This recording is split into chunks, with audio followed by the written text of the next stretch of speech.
ইতালির রাজধানী রোমে সাবেক প্রধানমন্ত্রী ও বিএনপি চেয়ারপারসন বেগম খালেদা জিয়ার গায়েবানা জানাজা হয়েছে।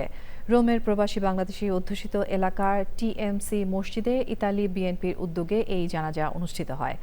গায়েবানা জানাজায় ইতালিতে নিযুক্ত বাংলাদেশের রাষ্ট্রদূত এটিএম রকিবুল হক, বিএনপি চেয়ারপারসনের পররাষ্ট্র বিষয়ক উপদেষ্টা পরিষদের সদস্য ঢালি নাসির উদ্দিন, ইতালি বিএনপি ও এর অঙ্গ সহযোগী সংগঠনের নেতাকর্মীরা অংশ নেন। এছাড়াও বিপুল সংখ্যক প্রবাসী বাংলাদেশি মুসল্লি জানাজায় ছিলেন। জানাজা শেষে মুসল্লিরা মরহুমার রুহের মাগফিরাত কামনা করেন এবং বাংলাদেশের রাজনীতিতে তার দীর্ঘ ও প্রভাবশালী ভূমিকার কথা গভীর শ্রদ্ধার সঙ্গে স্মরণ করেন।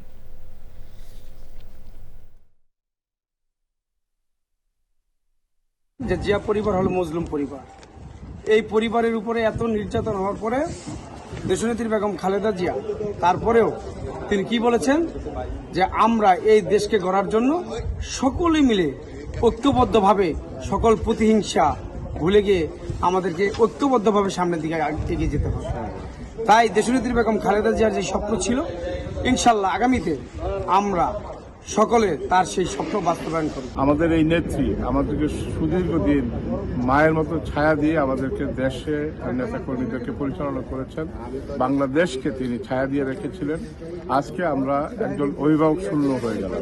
গণতন্ত্রের মা, আপসীন নেত্রী যেভাবে দলটা পরিচালনা করেছেন, ইনশাল্লাহ ভবিষ্যতে নির্বাচিত হয়ে আমরা দেশটাকে সঠিকভাবে গণতন্ত্র প্রক্রিয়ায় আমরা দেশটাকে চালাবো। দেশনেত্রী খালেদা জিয়ার যে দেশপ্রেম, উনি যে ওনার যে মানবিকতা, ওনার যে নীতি নৈতিকতা, এই নীতি নৈতিকতাকে আদর্শ হিসেবে মেনে ওনার যে মানবিকতা, উনি যে মানবিক বাংলাদেশ গড়তে চেয়েছেন, সেই মানবিকতাকে আমরা নীতি আদর্শ হিসেবে নিয়ে আগামীতে এই বাংলাদেশকে বিনির্মাণ করব।